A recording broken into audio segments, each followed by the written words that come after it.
Ya, selamat pagi Bapak, Ibu, dan Saudara. Selamat siang, belum jam 12 ya saya, tapi ya selamat siang. Yang pertama saya sangat bersyukur untuk hari ini, ya ini adalah sesi yang terakhir. Biasanya anak sekolah minggu kalau kita bilang ini sesi yang terakhir mereka akan teriak yes gitu ya.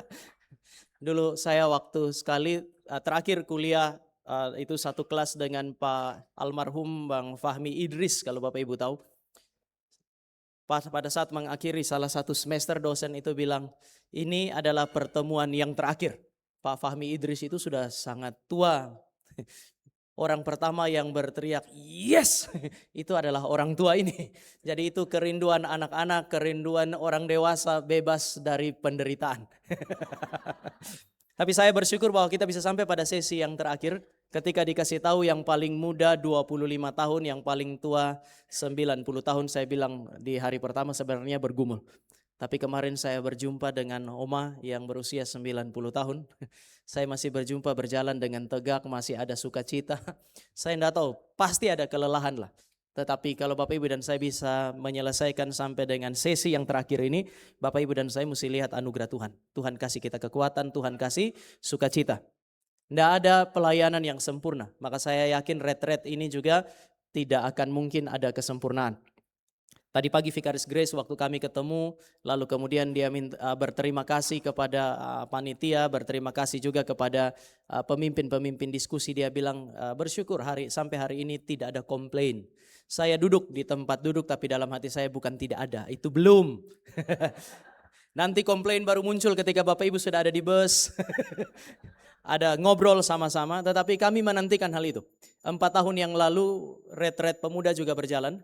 Setelah itu selama beberapa bulan itu bukan komplain ya, kritik masuk dan kami sangat bersyukur karena melalui itulah retret yang kedua ketika peserta pulang mereka mengucap syukur lebih dari yang pertama karena ada banyak perbaikan yang dikerjakan di sana. Sehingga saya kira kita tidak mensyukuri karena tidak ada komplain. Kita tidak mensyukuri karena retret ini sempurna. Tapi Bapak Ibu saya mau sampaikan satu hal tadi juga di dalam pertemuan antara hamba Tuhan dengan pemimpin kelompok. Ada satu hal yang kami sangat syukuri dan harusnya Bapak Ibu pulang bersyukurlah. Karena kami juga dengar satu kabar mengenai ada satu orang yang menerima Kristus paling tidak dalam 3 hari ini sebagai Tuhan dan Juru Selamat.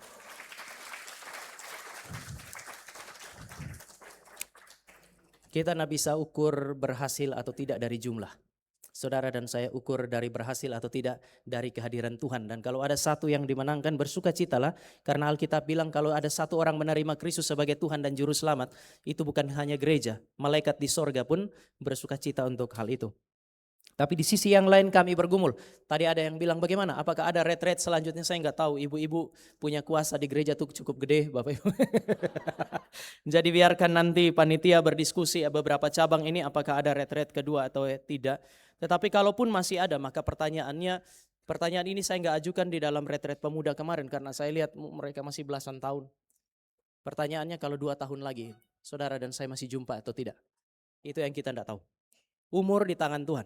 Waktu kita ada di tangan Tuhan, tetapi Bapak Ibu retret itu kan seperti rest saya bilang. Diistirahatkan dari segala pekerjaan kita, segala kesibukan kita, diisi dengan pengenalan kepada Tuhan.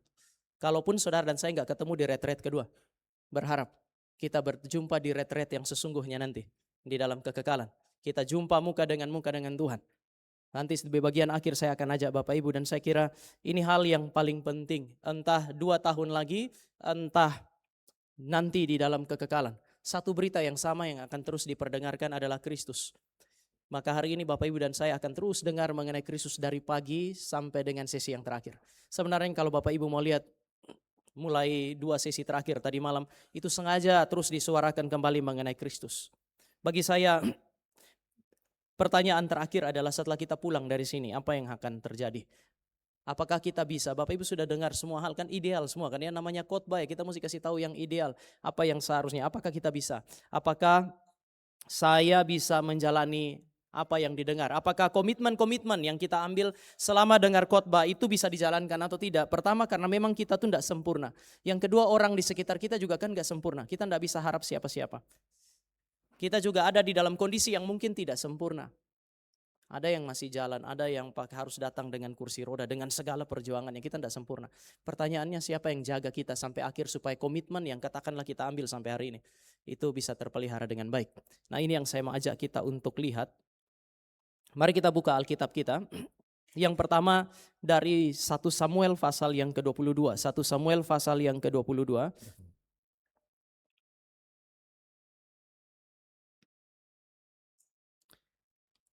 Ayat yang pertama sampai dengan ayat yang kelima, kita bergantian sampai 4, nanti 5 kita baca sama-sama.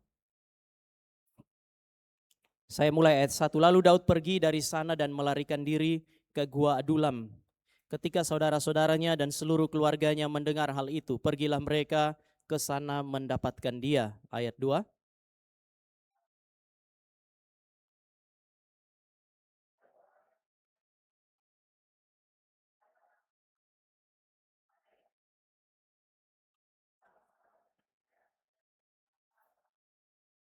Dari sana Daud pergi ke Mispa di Moab dan berkata kepada raja negeri Moab, izinkanlah ayahku dan ibuku tinggal padamu, sampai aku tahu apa yang dilakukan Allah kepadaku.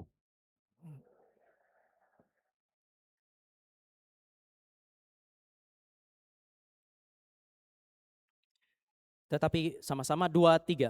Tetapi Gad nabi itu berkata kepada Daud, janganlah tinggal di kubu gunung itu, pergilah dan pulang ke tanah Yehuda. Lalu pergilah Daud dan masuk ke hutan Keret. Mari kita berdoa. Tuhan, kami datang kepadamu dan kami minta anugerah Tuhan. Kami bersyukur karena Engkau sajalah Tuhan yang memberi hidup secara lahiriah, memelihara hidup. Bahkan kami tahu Engkaulah yang memberikan kekuatan bagi kami semua, hamba Tuhan, jemaat, panitia, sehingga kami masih bisa duduk dalam kondisi yang baik sampai hari ini. Tuhan, Engkaulah yang menolong kami melampaui segala hal yang menjadi kekhawatiran kami, dan kami sudah tiba pada sesi yang terakhir. Kiranya Engkau sekali lagi mengingatkan kami kepadamu. Ajar kami untuk memandang wajah-Mu di dalam segala ketidaksempurnaan kami, supaya kami pulang bukan hanya dengan sukacita, tetapi dengan pengharapan bahwa kerajaan Allah dapat nyata di dalam kehidupan personal kami, dapat dinyatakan oleh Allah dalam kehidupan keluarga kami, di dalam gereja kami, bahkan di dalam pekerjaan kami. Di dalam nama Tuhan Yesus kami berdoa. Amin. Slide yang pertama.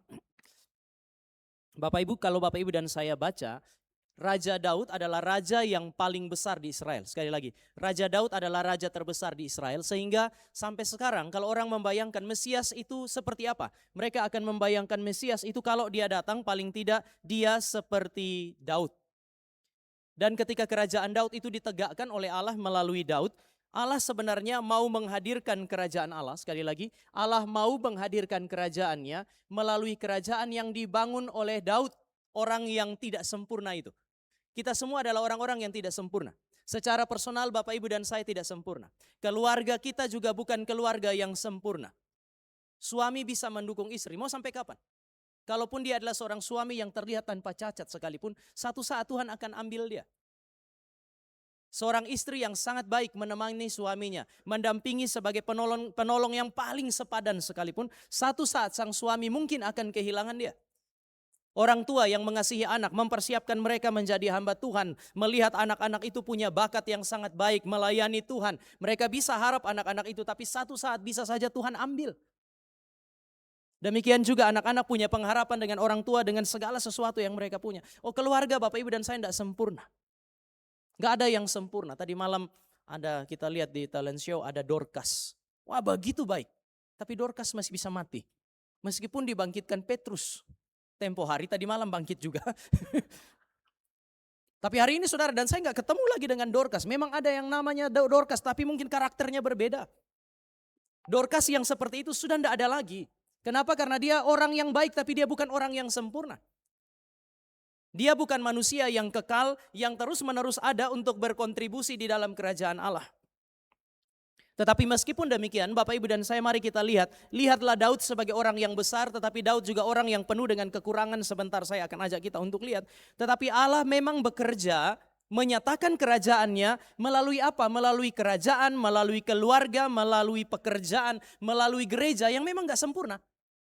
Dan justru karena kita tidak sempurna, lalu kalau Tuhan bisa menyatakan kemuliaannya melalui yang tidak sempurna ini, Bapak Ibu dan saya bisa memuji Tuhan dan orang lain bisa melihat kemuliaan Tuhan dengan lebih jelas. Jadi berhentilah. Memang saya dengar semua yang baik, tapi kalau pulang saya umur ini sudah tua. Apakah saya masih didengar oleh anak-anak saya? Apa yang masih bisa saya kerjakan? Saya juga nggak tahu, sebagai hamba Tuhan saya nggak tahu.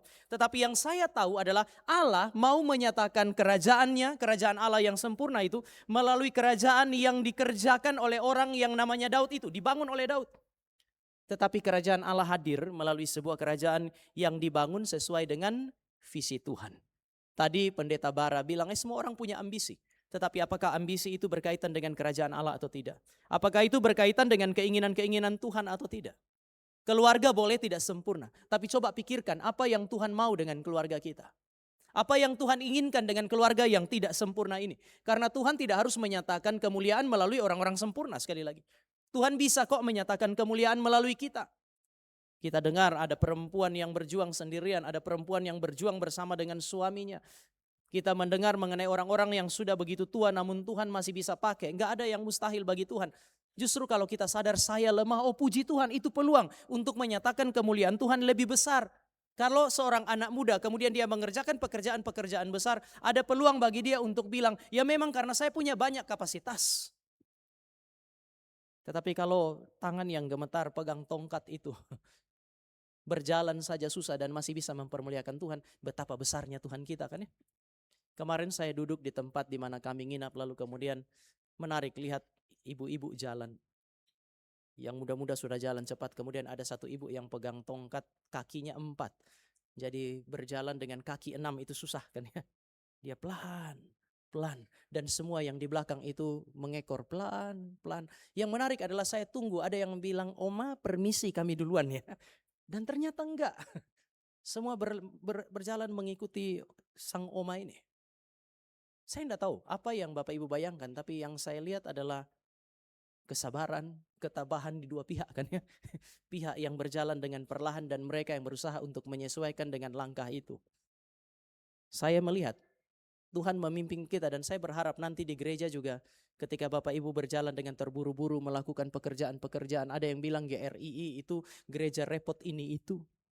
Sehingga kita berusaha untuk berjalan dengan cepat, tetapi kemudian ada orang yang berjalan dengan sangat lambat, dengan tertatih-tatih. Ingat, Tuhan sanggup untuk menyatakan kemuliaan melalui orang yang berjalan dengan tertatih-tatih itu. Tapi kalau Allah mau menyatakan apa yang disebut sebagai kerajaannya, di dalam hal-hal yang tidak sempurna, dia bukan hanya pakai visinya, tetapi dia juga akan menyatakan pimpinannya. Oleh sebab itu, Bapak Ibu perhatikan, Daud orang yang begitu hebat. Di dalam ayat yang ketiga, teks yang saudara dan saya baca, dia titip papa dan mamanya kepada Raja Moab, tetapi kemudian dia bilang begini, sampai kapan? Dia enggak bilang saya titip papa dan mama sampai selama-lamanya. Paling gampang kan, papa dan mama sudah tua, sudah susah diurus, mau bawa perang kemana-mana itu pasti sulit. Tetapi kemudian dia bilang saya titip di sini, di Moab. Tempat yang dianggap oleh orang Israel sebagai tempat yang tidak ideal. Sampai kapan? Sampai saya tahu apa yang mau dilakukan Tuhan terhadap saya. Ini adalah seorang raja yang besar, seorang raja yang sangat visioner. Tetapi visinya dia itu tidak dilepaskan dari apa yang disebut sebagai pimpinan Tuhan. Kalau seandainya kita rasa ada banyak kekurangan dalam kehidupan kita, berdoalah, minta supaya Tuhan pimpin. Tuhan kasih tunjuk kami apa yang Engkau mau. Kasih tunjuk kami apa yang merupakan kehendak-Mu di dalam keluarga kami. Ini berarti slide-nya tetap ya. Raja, tidak ada raja, dia raja, tetapi tidak ada raja yang otonom. Pada masa itu, seorang raja adalah pemimpin politik sekaligus pemimpin agama. Ini yang masih diteruskan oleh Muslim sampai hari ini. Pemimpin-pemimpin politik mereka umumnya adalah pemimpin-pemimpin agama. Bapak Ibu ingat Musa itu adalah pemimpin politik sekaligus pemimpin agama. Pada masa itu memang ini dua yang sulit sekali untuk dipisahkan. Oleh karena itu maka Daud tidak bisa otonom. Dia pemimpin politik tetapi dia tidak bisa pimpin kerajaan Israel suka-suka. Dia mesti tanya apa yang Tuhan mau. Saul itu pemimpin politik tapi ketika dia ada di dalam peperangan Tuhan bilang sabar. Samuel bilang tunggu sampai saya datang. Kamu nggak boleh mengerjakan persembahan itu. Artinya dia punya kepemimpinan bahkan di dalam perang yang paling mendesak. Itu Tuhan yang atur bukan dia yang atur. Bapak Ibu dan saya mesti belajar bahwa kalau kita mau kerajaan Allah itu dinyatakan di dalam pelayanan kita, di dalam gereja, di dalam keluarga, dalam kehidupan personal. Kadang-kadang ada kebutuhan-kebutuhan mendesak. Di mana Bapak Ibu dan saya mesti belajar sabar tunggu apa yang Tuhan mau. Ada masa di mana kita punya sumber daya untuk menyelesaikan persoalan-persoalan itu. Tetapi mungkin Tuhan tidak mau Bapak Ibu dan saya menyelesaikan itu dengan sumber daya yang kita punya. Dalam pencobaan di padang gurun, iblis bilang begini sama setan kan ya, Yesus ubah batu ini menjadi roti. Bapakmu itu bilang kamu anak yang dikasihi, kok lambat-lambat? Tapi ya sudahlah. Ingat, di dalam Taman Eden Adam jatuh gara-gara makanan. Sekarang kamu di padang gurun, persoalan juga sama, makanan. Adam itu dalam kelimpahan saja bisa jatuh. Sekarang kamu lapar, dan bukankah manusia hidup karena makan? Orang kalau mau melayani Tuhan mesti hidup kan ya? Dan kalau mau hidup mesti makan. Maka sangat rasional kalau kamu butuh roti sekarang. Tapi bapamu itu mengasihi kamu tapi kurang pengertian. Coba lihat, saya lebih mengerti. Lalu iblis bilang, kamu punya satu sumber daya. Kamu ini bisa ubah batu menjadi roti. Dan Yesus kalau mau bisa, pakai sumber daya itu. Tapi Yesus punya jawaban, memberi petunjuk bahwa hidup, pelayanan kepada Allah, kemuliaan Allah, itu bukan bergantung kepada sumber daya yang Bapak Ibu dan saya punya. Bapak Ibu tidak bisa mempermuliakan Tuhan hanya karena punya suami yang baik, istri yang baik, keluarga, dan juga infrastruktur yang mendukung Bapak Ibu dan saya. Tidak. Bapak Ibu dan saya mempermuliakan Tuhan karena apa? Karena Tuhan itu kemudian hadir dan memperlengkapi. Maka kita tidak bisa otonom, kita mesti belajar bergantung kepada Tuhan. Meskipun demikian, segala kapasitas yang kita punya, sumber daya yang kita punya. Bapak Ibu orang tua, rambut putih itu sumber daya. Saya bilang sama istri saya, kalau nanti rambut saya putih saya nggak mau cat. Bukankah itu sebuah kemuliaan? Kami masih berdebat sampai hari ini, belum konklusif. Kadang-kadang punya istri yang suka yang mengerti banyak hal ya. Salah satu konsekuensinya adalah keinginan-keinginan kita tidak selalu tercapai karena ada perdebatan. Kami berdua, rambut istri saya itu sudah banyak putihnya tapi dia cat. Saya bilang gak usah dicat, saya tetap mencintai kamu meskipun rambutmu putih. Dia beruntung dapat saya kan.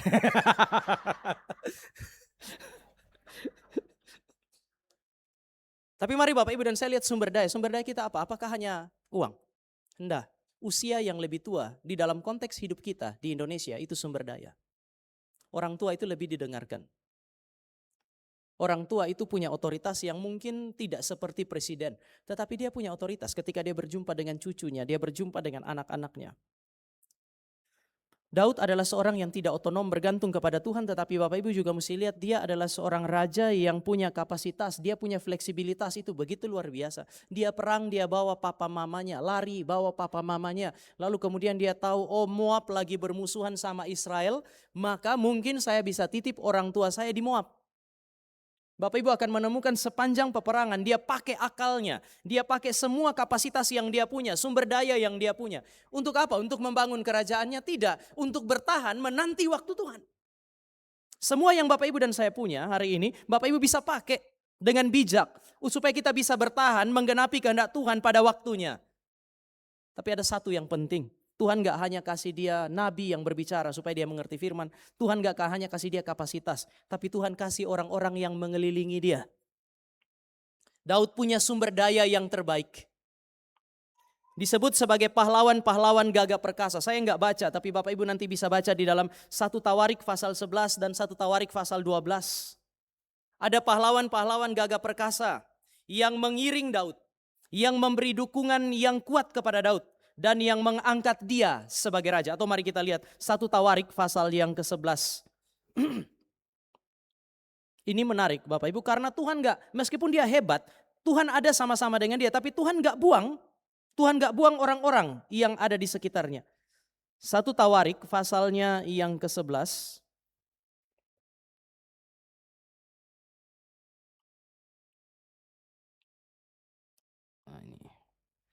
Ayatnya yang ke-10. Sorry ini saya seperti salah. Oh ya betul, kita baca sama-sama 2, 2, 3. Inilah kepala-kepala para pahlawan yang mengiringi Daud. Yang telah memberi dukungan yang kuat kepadanya. Bersama-sama seluruh Israel dalam mencapai kedudukan raja. Dan yang mengangkat dia sebagai raja seperti yang difirmankan Tuhan mengenai Israel. Bapak Ibu, komunitas itu penting.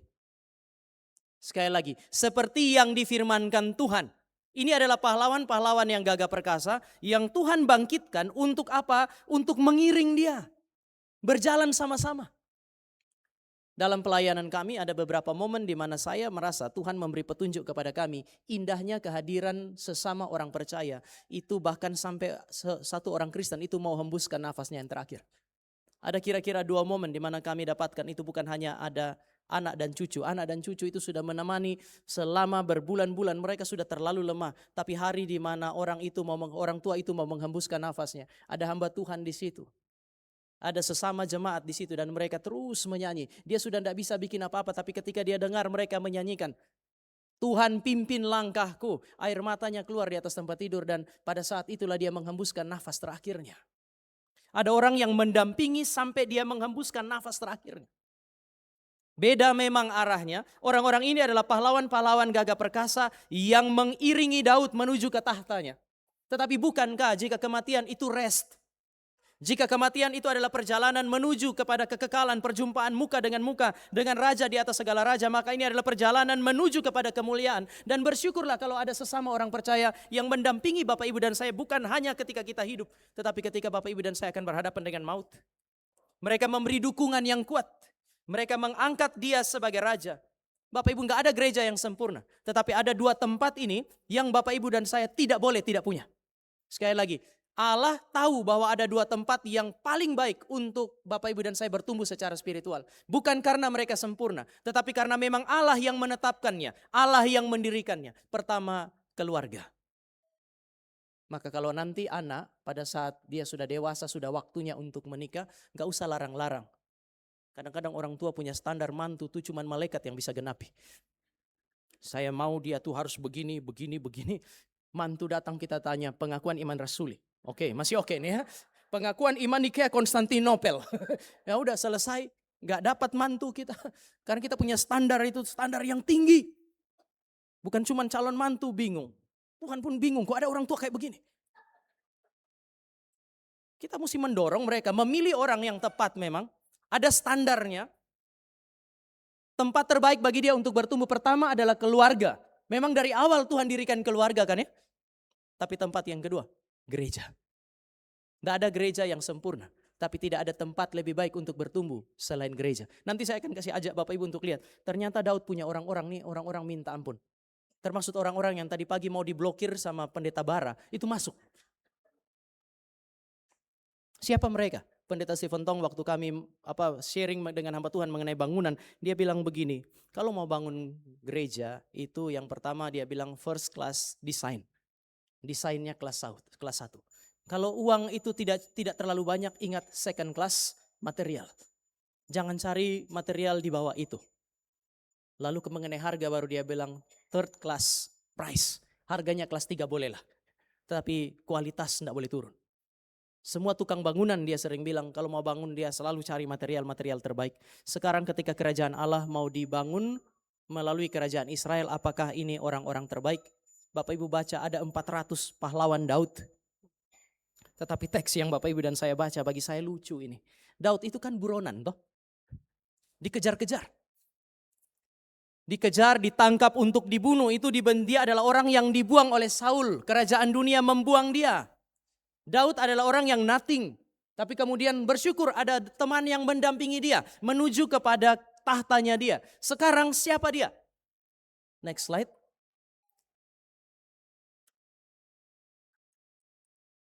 Slide berikut. Ada 400 pahlawan yang bergabung mendukung Daud. Aneh pertama, mereka adalah pahlawan tapi Tuhan pimpin. Tuhan bawa mereka untuk mendukung Daud yang waktu itu buronan politik. Tetapi apakah karena mereka itu murah hati? Sampai mereka datang kepada Daud? Enggak Bapak Ibu. Dia dikelilingi oleh orang-orang yang pada masa itu dianggap sebagai sampah. Saul enggak mau pakai. Mari kita lihat teks yang tadi kita baca. Saya baca ya Bapak Ibu ayat 2, Bapak Ibu 1 Samuel 22. Bapak Ibu sambil baca sambil pikir-pikir. Kalau orang-orang ini datang lalu bilang kami akan dukung kamu jadi bupati, jadi wali kota, Bapak Ibu mau enggak? Berhimpunlah juga kepadanya setiap orang yang dalam kesukaran. Bukan pengusaha yang datang ini. Orang-orang yang ada dalam kesukaran. Lalu siapa? Setiap orang yang dikejar-kejar tukang piutang, pinjol ini. Setiap orang yang lagi sakit hati hidup dalam kepahitan. Dan Daud menjadi pemimpin mereka. Saya memberi penjelasan di situ. Orang-orang yang dalam kesukaran adalah orang-orang yang bermasalah, tidak ada jalan keluar. Ini bukan orang-orang yang sebenarnya terlalu kreatif, bisa menyelesaikan masalah. Karena tidak bisa selesaikan masalah, kabur.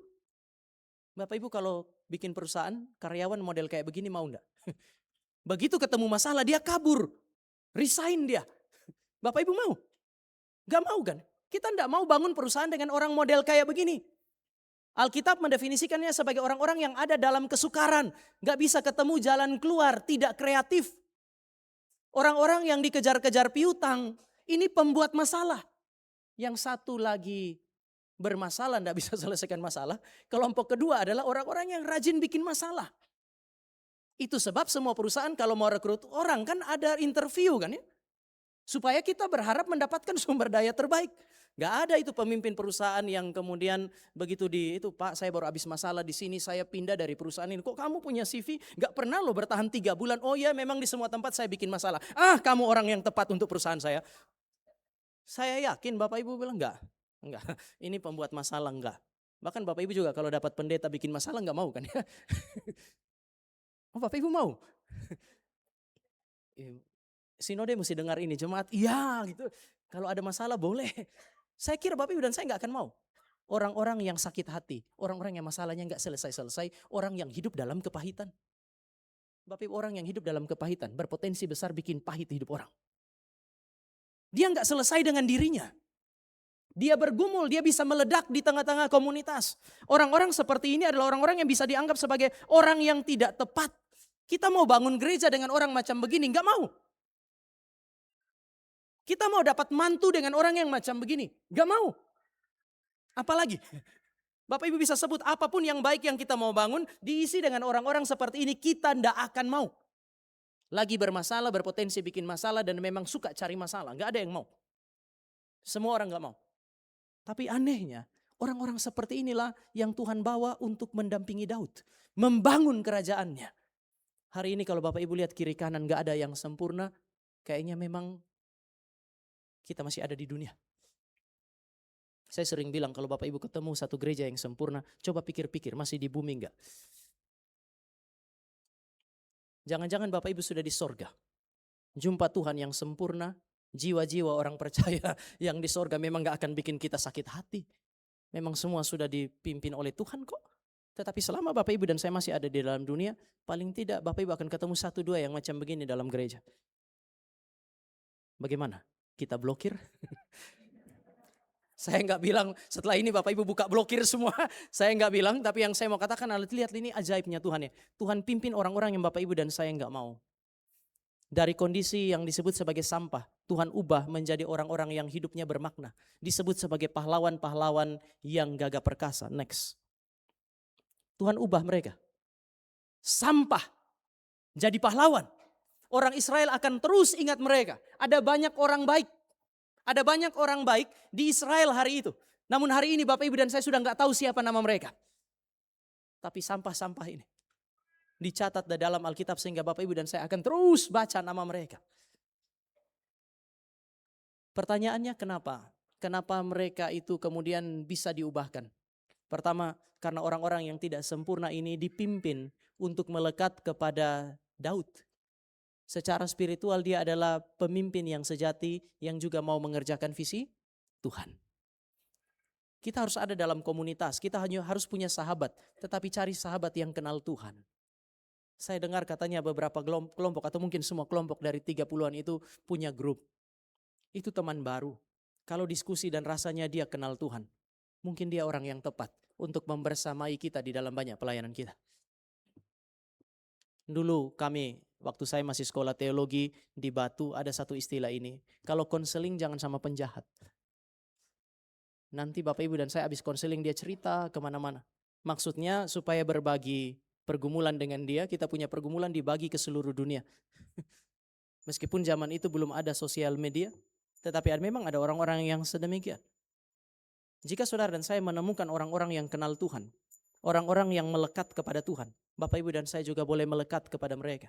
Maka pahlawan-pahlawan ini disebut sebagai pahlawan. Mereka disebut sebagai pahlawan-pahlawannya Daud. Mereka dilekatkan kepada Daud. Bukan karena Daud hebat, Daud juga orang buangan. Tetapi Daud mengerti apa yang disebut sebagai visi daripada Tuhan. Apa yang disebut sebagai kehendak Tuhan. Bersyukurlah kalau Anda adalah anak dari orang tua yang kenal Tuhan. Mungkin dia cerewet, tetapi melekatlah kepada mereka. Bersyukur kalau Bapak Ibu punya hamba Tuhan yang kenal Tuhan. Bersyukur kalau Bapak Ibu punya anak yang kenal Tuhan. Berjalanlah bersama-sama dengan mereka karena Tuhan akan membuat kehidupan kita berarti, bermakna ketika kita berjuang bersama-sama dengan mereka. Yang kedua, kenapa mereka itu punya hidup menjadi bermakna, diubahkan oleh Tuhan? Karena hidup mereka yang tadinya dipakai untuk hal-hal yang tidak berguna, kekuatan yang dipakai untuk cari masalah, sekarang dipakai untuk berjuang, dipakai untuk menjadi berguna bagi umat Tuhan. Bapak Ibu, tidak ada makna di dalam penjelasan saya di hari yang pertama. Itu enggak ada makna yang ditemukan tanpa relasi dengan Allah dan dengan sesama. Maka Tuhan pasti akan bawa sesama bagi Bapak Ibu. Untuk kemudian Bapak Ibu dan saya beri waktu, beri pikiran kita untuk melayani dia. Kebersamaan dengan sesama itu sesuatu yang sangat penting. Kadang-kadang ketika Bapak Ibu dan saya sendirian, Bapak Ibu dan saya akan menemukan sepertinya kita adalah orang yang paling menderita di dunia ini. Biasanya begitu kan ya. Jangankan kita yang sudah 40-an ke atas ini. Pemuda pun begitu. Di retret pemuda juga ada yang sharing. Sebelum ikut retret ini dan dengar sharing mereka di dalam kelompok, saya rasa saya ini orang yang paling menderita. Sudah menderita, datang ke gereja enggak mengerti, hamba Tuhan enggak mengerti. Dan Bapak Ibu tahu yang sharing ini adalah pemuda Depok, dia sharing kepada saya. Hamba Tuhan tidak mengerti, kan saya gembala sidang kan. Kenapa dia enggak cerita aja kepada hamba Tuhan lain? Dia cerita ke saya, hamba Tuhan tidak mengerti pergumulan dalam hati saya. Kamu nih antara sharing dengan cari masalah tuh tipis. Teman-teman juga enggak begitu mengerti, saya rasa saya yang paling menderita. Tapi setelah saya dengar dia punya pergumulan, saya tahu dia yang penderitaannya saya dibanding dia tuh bukan apa-apa. Dia terlalu menderita, tapi dia masih bisa bersyukur sama Tuhan. Mereka bersahabat sampai hari ini. Saya enggak tahu apa yang menjadi pergumulan Bapak Ibu, tetapi berjuanglah untuk hadir bukan hanya di dalam komunitas, tetapi kita juga belajar untuk berbagi hidup yang Tuhan berikan. Makna hidup ditemukan di dalam perjuangan bersama dengan umat Tuhan. Tetapi apakah hanya kebersamaan? Tidak, ada arah di dalam poin yang ketiga itu. Kebersamaan kita adalah kebersamaan untuk melayani Allah dan kerajaannya. Peer group atau grup yang Bapak Ibu dan saya punya, harusnya kita perhatikan apa yang terus-menerus dibicarakan di situ. Kalau mereka mengasihi kita tetapi omongannya adalah omongan-omongan yang tidak jelas, tinggalkan. Kenapa buang-buang waktu di situ? Saya enggak bilang bahwa Bapak Ibu punya teman-teman atau sahabat itu tiap hari yang kita omongin itu hanya firman Tuhan terus. Tidak juga, ada masa di mana kita berbagi pergumulan. Tetapi ketika Bapak Ibu dan saya berbagi pergumulan, apa yang kita lihat, apa yang kita dengar, ya diselesaikan dengan apa yang disebut sebagai kebenaran. Orang-orang ini yang tadinya penuh dengan masalah, ketika mereka lari datang kepada Daud, tidak mungkin Daud tidak notice bahwa mereka punya masalah. Tetapi mereka berjuang bersama-sama. Daud tahu bahwa dia sementara berjuang untuk membangun kerajaan Allah, tetapi kok Allah bawa orang-orang yang mengelilingi dia adalah orang-orang yang dianggap sebagai sampah oleh masyarakat. Tetapi Daud melayani mereka. Dan bukan cuma itu Bapak Ibu. Tadi sekali lagi Alkitab bilang mereka inilah yang melayani Daud, mengiring Daud untuk pergi ke tempat di mana Tuhan mau. Berarti orang-orang ini adalah orang-orang yang berjalan di dalam kehendak Tuhan. Itu sebab saya bilang tempat terbaik Bapak Ibu dan saya menemukan orang yang tepat mestinya di gereja. Di gereja kita masing-masing, di dalam persekutuan kita masing-masing. Next slide. Tetapi kalau melekat kepada Daud, berjuang bersama dengan Daud untuk umat Tuhan, menggumuli prinsip-prinsip firman Tuhan bersama-sama dengan Daud, sehebat apa Daud ini? Siapa Daud? Mengapa Daud? Daud ini orang berdosa, dia adalah seorang buronan, tetapi apa yang membuat Daud bisa mengubah sampah masyarakat menjadi orang-orang yang hidupnya bermakna? Yang pertama Bapak Ibu akan menemukan penyertaan Tuhan. Penyertaan Tuhan ini penting. Yang membuat orang tua Musa mempertahankan Musa adalah melihat kehadiran Tuhan dalam hidup Musa. Yang membuat Bapak Ibu dan saya bertahan di dalam sebuah komunitas harusnya apa? Penyertaan Tuhan. Lihat Tuhan hadir di situ atau enggak. Tuhan kerja di situ atau enggak. Kita bukan lihat sempurna atau tidak, tetapi apakah Tuhan ada di situ atau tidak. Tuhan pakai atau tidak. Kalau Bapak Ibu mau cari komunitas sempurna, gereja sempurna, tadi saya bilang enggak ada. Itu akan membuat Bapak Ibu dan saya enggak akan punya gereja, enggak akan punya komunitas. Tapi tanya, Tuhan ada di situ enggak? Apakah kemuliaan Tuhan diperjuangkan di situ enggak? Tuhan pakai Daud. Nanti setelah ini slide berikut langsung kita mencoba melihat Alkitab juga menelanjangi Daud kok. Daud bukan apa-apa. Tetapi ya Tuhan sertai dia. Dia bergumul dengan visi Tuhan, dia bergumul dengan firman Tuhan. Memang Tuhan juga kasih kapasitas. Daud bukan orang sempurna tapi dia juga punya integritas. Lihat itu. Kadang-kadang orang yang jaga integritasnya hidup dengan baik, kita bilang sok kayak malaikat. Saya tidak tahu, tapi saya waktu pertama kali bertobat salah satu pergumulannya adalah ya kata itu sudah jadi malaikat. Dulu main sepak bola itu kan waktu bermainnya cuman sore hari. Pagi hari kan lelah, kita main sepak bola sore sampai malam hari Sabtu, Minggu itu kan rest. Benar-benar sabat tapi enggak gereja. Kalau orang tua enggak paksa gereja enggak, maka setelah mulai remaja itu sudah enggak pernah. Sore hari bangun teman-teman itu lewat lalu kemudian bawa bola itu banting-banting di jalan, itu panggilan, calling itu. Ya sudah keluar main sepak bola, enggak pernah gereja. Enggak, sulit sekali untuk kemudian menikmati itu. Duduk sama-sama. Ada masalah, itu biasa kalau duduk sama-sama kan solidaritas itu dibangun. Begitu ada masalah, satu dapat masalah, semua pergi cari masalah. Kalau mau lihat hidup saat itu dibanding dengan melihat membayangkan hidup saat ini, saya juga heran Tuhan mau pakai gitu. Tapi kemudian Bapak Ibu, ketika ada dalam masa-masa seperti itu tiba-tiba Tuhan ubahkan. Ada orang injili, ada orang yang mendengarkan firman Tuhan bertobat. Waktu kita bertobat tuh semangat untuk cari Tuhan tuh kan gede sekali. Pergi ke gereja, kawan-kawan bilang Tama main bola? Enggak. Lewat di situ mereka lagi minum dengan sloki perjamuan mereka. Tama? Enggak. Duduklah sebentar, nasa saya mau antar mama dulu sebentar.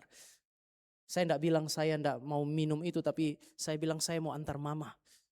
Padahal mama enggak pernah panggil. Dulu kalau mama panggil saya lari, kali ini mama jadi alasan. Karena mama saya meskipun kecil cukup ditakuti di kampung itu. Saya mau pergi dengan mama, ya sudah mereka. Tapi lama-kelamaan mereka mulai lihat, Tama mulai sering pergi ke gereja. Apa yang mereka bilang? Ih, sudah jadi malaikat. Wah, itu pukulan yang sangat sulit. Bergaul sulit, cari teman sulit. Bapak Ibu saya pernah sharing satu kali. Pulang dari, waktu itu libur, saya kuliah di Institut Injil Indonesia Batu. Enggak ada duit, pulang enggak pakai pesawat, pakai kapal laut. Lalu naik kapal laut, karena sendirian akhirnya saya naik ke atas bagian yang paling atas setelah perjalanan satu malam. Wah, saya agak terkejut karena ada 2 kelompok orang main kartu. Dan hampir semua dalam 2 kelompok itu saya kenal. Itu teman-teman SMP, teman-teman SMA, orang Nusa Tenggara Timur suka kapal. Jadi perjalanan di kapal, begitu saya datang duduk. Tamas duduk sini. Mereka mulai mau bagi kartu. Tapi saya lihat ada duit di situ. Berarti ini bukan cuma main kartu. Kalau cuma main kartu enggak ada masalah kan. Saya bilang enggak. Saya duduk di situ. Lalu ada yang bawa, ini Tom. Nah, enggak usah bayar, kami sudah bayar lunas semua. Enggak. Lama-kelamaan ada yang tanya, dari mana mau pulang liburan? Ngobrol seperti biasa. Oh, liburan, sekolah di mana? Sekolah apa? Mau bilang sekolah teologi kok saya sendiri sungkan kan? Saya cuma bilang STT. Mereka bilang oh Telkom. Maka saya harus membuka identitas. Enggak, sekolah teologi. Yang lagi pegang kartu. Teologi. Iya, dia simpan kartunya. Mereka saling lihat satu dengan yang lain. Ada yang ambil uang yang di tengah itu. Ya tentu aja mereka enggak serahkan ke saya. Tetapi apa ya, saya bergumul, mereka bergumul, dan itu tuh berapa kali ditanya, betul ya teologi? Betul ya teologi? Sekarang kalau saya pulang, Bapak Ibu, orang-orang yang sama. Kadang-kadang ketika mereka ada persekutuan di rumah atau apa, mereka akan ajak, Tama, pimpin ibadah ya. Satu waktu saya pulang Bapak Ibu, kan sekarang era YouTube itu. Jadi pas pulang mereka tahu saya ada di situ. Tuan rumahnya datang lalu main ke rumah saya, dia bilang, Tama, kamu aja yang pimpin ibadah ya. Harusnya ada tetangga kami, tapi kebetulan kamu yang sudah datang, sudah kamu yang pimpin ibadah. Ya, pimpin ibadah. Mereka melihat bahwa ada yang berubah. Mereka melihat pelayanan itu berjalan sampai hari ini. Mereka melihat bahwa Tuhan ada dan itu cukup. Bapak Ibu bersaksi itu kan gak harus Bapak Ibu dan saya pergi kemana-mana ada tulisan Allah bekerja dalam segala sesuatu. Di belakang bertobatlah kerajaan Allah sudah dekat. Kan gak harus begitu. Tetapi kadang-kadang Tuhan pakai hidup yang sederhana. Tuhan kasih kapasitas, Tuhan kasih integritas. Orang tua meskipun sudah tua, hidup benar di hadapan Tuhan. Anak tahu, ini orang tua sudah lemah tapi dia punya hidup beres. Itu cukup. Ketika orang tua yang benar ini satu saat dia bicara, anak bisa lawan, tapi pada saat yang sama anak tahu itu benar. Mereka punya akal budi kok. Masa Tuhan gak kerja melalui semuanya itu? Daud ubah orang-orang yang disebut sebagai sampah ini karena Tuhan sertai, Tuhan pakai kapasitasnya dia. Tapi apakah karena Daud hebat? Pertanyaannya adalah kalau Bapak Ibu dan saya dengar Daud kayak begini, next slide, kita akan berpikir kalau begitu bagus lah ya kalau Daud yang jadi presiden bukan Prabowo. Saya nggak ngomong politik, saya cuma kasih contoh kan. Bapak Ibu mau mana, Daud atau Prabowo coba? Saya juga mau Daud bukan Prabowo. Tapi Daud orang Israel bukan orang Indonesia. Sehingga masalah kita adalah Daud sudah mati. Ini masalahnya. Bagaimana dengan kita yang sudah tidak memiliki Raja Daud sebagai pahlawan di dalam keseharian? Bagaimana kalau Bapak Ibu lihat ada seorang hamba Tuhan, Bapak Ibu punya hamba Tuhan tetapi tidak sebesar Daud, tidak sehebat Daud. Bapak Ibu, mari kita lihat bahwa Daud itu diceritakan sebagai orang yang luar biasa. Memang kalau dibandingkan dengan 400 pahlawannya dia, Daud itu something, dia pahlawan sesungguhnya. Karena dia melalui dia Tuhan ubah hidup mereka. Tetapi kalau Bapak Ibu dan saya bandingkan dengan Kristus yang tiap hari dibicarakan dalam ruangan ini, Daud itu nothing kan ya. Dia bukan apa-apa. Saya tulis di situ zero. Tapi kalau zero pun masih ada nilainya. Dia bukan apa-apa kok. Daud itu pernah berzina dengan Batsheba. Dia pahlawan, dia yang membentuk pahlawan-pahlawan itu. Bapak Ibu jangan lupa, Uria itu salah satu pahlawannya Daud. Daud melukai orang yang dia ubah katanya. Daud melukai orang yang giring dia jadi raja. Ahitofel itu keluarga dekatnya Batsheba. Maka Ahitofel simpan sakit hati dengan Daud. Begitu Absalom lawan Daud, Ahitofel yang katanya penasehat Daud suaranya kayak Tuhan memihak kepada Absalom. Kenapa? Terluka. Mereka berjuang antar dia sampai tahta, sampai di atas tahta. Dia melukai mereka. Jadi ini bukan hanya cerita mengenai persinahan dengan Batsheba. Ini cerita mengenai pengkhianatan orang yang telah dipimpin sampai ke puncak tahtanya dia. Orang yang katanya paling baik. Orang yang telah mengubah hidup mereka, dianggap paling berjasa adalah orang yang paling melukai mereka. Daud berzina dengan Batsheba kapan? Ketika pahlawan-pahlawannya pergi berperang. Dulu mereka perang sama-sama. Waktu susah-susah sama-sama. Sekarang waktu Daud jadi raja. Mereka berikan kepada dia keamanan. Dia menikmati apa yang disebut sebagai kenyamanan. Dia cukup aman. Mereka pergi berperang, dia tinggal di istana. Dia menikmati kenyamanan. Lalu kemudian dia jatuh dengan Batsheba. Dia sementara menikmati sesuatu yang dia dapatkan melalui perjuangan sahabat-sahabatnya. Dan mereka melukai, dan dia melukai mereka. Bapak Ibu, apakah Bapak Ibu pernah dilukai oleh orang-orang yang terbaik dalam gereja? Apakah itu yang membuat Anda kecewa dan tidak mau lagi beribadah datang kepada Tuhan? Cerita Alkitab memang dipenuhi dengan orang-orang yang macam kayak begini. Dia khotbah, Bapak Ibu terima Yesus sebagai Tuhan dan Juru Selamat. 1 bulan kemudian dia khotbah, kita pikir lebih baik saya tinggalkan gereja. Oh, di dalam gereja memang penuh dengan orang-orang macam itu. Tuhan bisa pakai mereka menggiring Bapak Ibu dan saya berjalan menuju kepada satu step tertentu. Makin dekat dengan Tuhan. Tetapi karena dia tidak sempurna. Satu saat Bapak Ibu dan saya kecewa jika seluruh pengharapan kita diletakkan pada orang-orang yang sedemikian. Daud membunuh Uria. Ini salah satu pembunuhan paling kejam. Uria pulang ke medan perang dengan bawa surat kematian. Taruh dia di barisan paling depan supaya dia mati. Ini curang. Begitu Uria mati, Daud ambil Batsheba. Hari itu Daud berubah menjadi pahlawan. Pada zaman itu kalau ada janda, janda pada masa itu sulit untuk bertahan hidup. Sehingga kalau ada orang kaya punya kemurahan hati, ambil janda jadi istrinya, dia pahlawan. Daud pandai sekali. Ini orang yang sangat munafik. Daud gak baik-baik amat. Tapi Tuhan bisa pakai dia. Tapi juga pada saat yang sama, hari ini kalau Bapak Ibu dan saya menemukan orang-orang terbaik, jangan belajar sandar sama mereka. Maka pertanyaan tadi, di mana Daud? Daud sudah gak ada lagi. Petrus juga waktu khotbah, Petrus bilang, hei mana Daud itu? Kuburannya masih ada sampai sekarang ini. Jadi siapa yang akan mengiring Bapak Ibu dan saya? Menjaga Bapak Ibu dan saya untuk jaga komitmen setelah kita turun dari puncak. Retreat itu seperti Shaolin, kalau film Shaolin. Itu kita ada di atas gunung latihan. Sekarang kita turun. Siapa yang membersamai Bapak Ibu dan saya waktu turun masuk medan perang yang sesungguhnya? Next slide. Daud sudah mati. Tetapi Kristus, pahlawan yang sejati itu, tidak pernah lagi mengalami kematian. Ini pahlawan yang sesungguhnya. Ini raja di atas segala raja. Dia adalah keturunan Daud. Tapi dia lebih besar daripada Daud. Kenapa? Karena dia tidak pernah mengkhianati pengikutnya. Kristus yang saudara dan saya punya adalah Kristus yang tidak pernah mengkhianati Bapak Ibu dan saya. Sebaliknya, meskipun engkau dan saya sejak awal mengkhianati dia, dia mati bagi engkau dan saya. Ini Kristus yang engkau dan saya punya. Inilah pahlawan yang sejati. Dialah yang kemudian memulihkan Bapak Ibu dan saya, mempercayakan pelayanan pekerjaan Allah, kerajaan Allah kepada Bapak Ibu dan saya. Dia yang nanti beri Roh Kudus, jaga Bapak Ibu dan saya sampai kapan? Sampai hembusan nafas kita yang paling akhir. Gak ada yang bisa jaga. Tetapi dia bisa jaga Bapak Ibu dan saya karena dia tidak pernah mati. Ketahuilah aku menyertai engkau sampai kesudahannya. Sampai kesudahan yang mana? Ya mungkin itu eskatologi personal Bapak Ibu dan saya. Kesudahan hidup kita. Hari terakhir ketika saudara dan saya menghembuskan nafas kita. Pribadi pertama, wajah pertama yang akan engkau lihat adalah wajah sang mempelai laki-laki.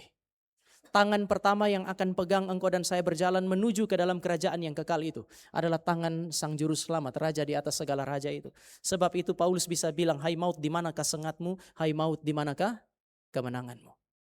Dia juga yang akan pimpin gereja sampai mengakhiri seluruh pertandingan di akhir zaman. Dia beri makna kepada Bapak Ibu dan saya karena dia mempercayakan pelayanan. Dia kasih panggilan, dia jagai Bapak Ibu dan saya. Tapi ada begitu banyak kesulitan. Oh Daud tidak dapat mengalahkan 3 musuh besar ini, iblis, dosa, dan kematian. Daud tidak bisa kalahkan. Kristus adalah pribadi yang sudah mati, namun dia bangkit. Artinya dia mengalahkan 3 musuh yang tidak dapat dikalahkan oleh Daud. Kalau ada seorang hamba Tuhan yang Bapak Ibu kasih, jangan melekat kepada dia. Sekali lagi, kalau ada seorang hamba Tuhan yang Anda kasihi, jangan melekat kepada dia. Kalau ada anak, ada orang tua yang baik, bergaulah dengan dia, belajar dari dia. Tapi jangan melekatkan identitas kita kepada dia. Jangan menaruh seluruh pengharapan kita kepada dia.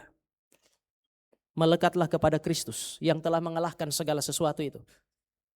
Dia mengalahkan segala sesuatu untuk mengubah hidup Bapak Ibu dan saya. Bukankah pahlawan-pahlawan Daud itu sebenarnya persis sama dengan Bapak Ibu dan saya? Tapi kemudian kitalah yang juga yang setelah diubah diberi kuasa untuk melayani. Kita jugalah yang kemudian diubah menjadi orang-orang yang bermakna. Dan satu saat kalau Bapak Ibu ada kesulitan, ingat dia pernah panggil, marilah kepadaku hai kamu yang letih lesu dan berbeban berat. Aku akan memberi kelegaan kepadamu. Pelayanan apa di dalam dunia ini yang tidak melelahkan? Mama mana yang tidak pernah mengeluh, kok anak model kayak begini? Kalau pendeta Bara survei, biar saya survei 1 kali saja.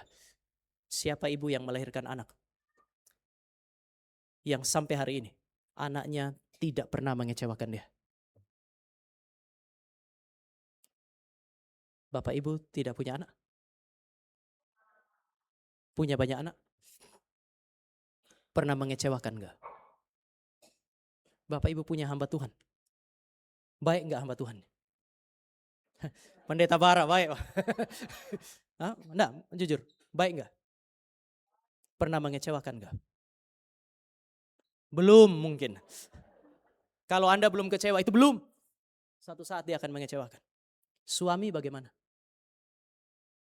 Waktu menikah apa pengharapan kita ketika ibu-ibu menikah? Oh dialah pangerannya. Meskipun dia enggak bawa sepatu kaca itu, dia akan kasih sepatu emas. Tapi memang dia mas-mas yang biasa saja. Bagaimana dengan istri? Bagaimana dengan keluarga?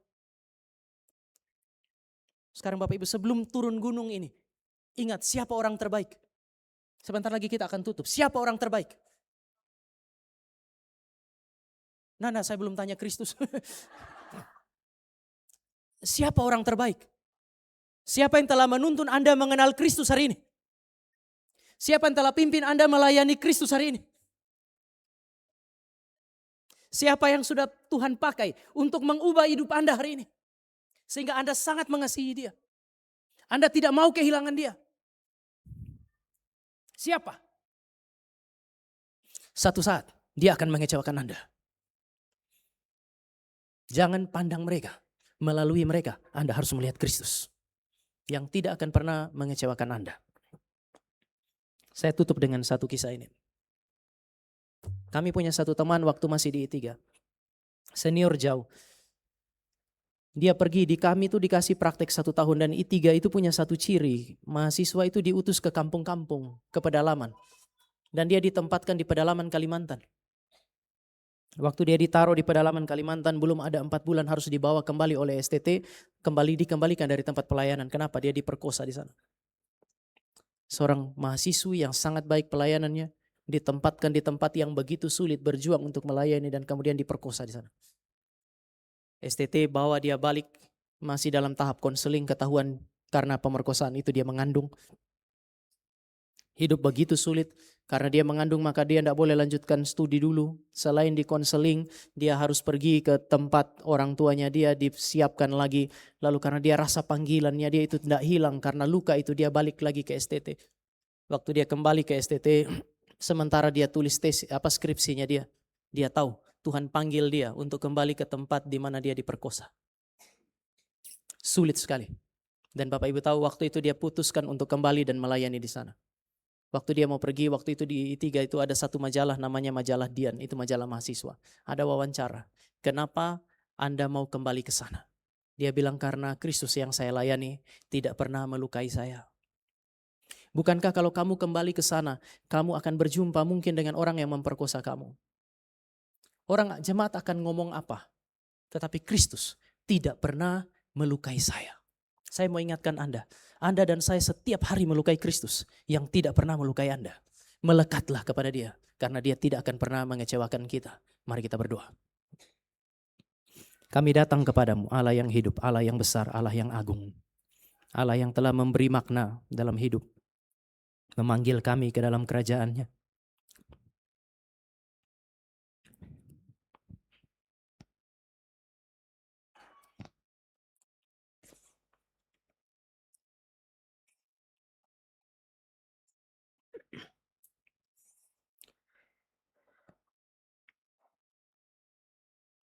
Mempercayakan pelayanan-pelayanan bagi kami.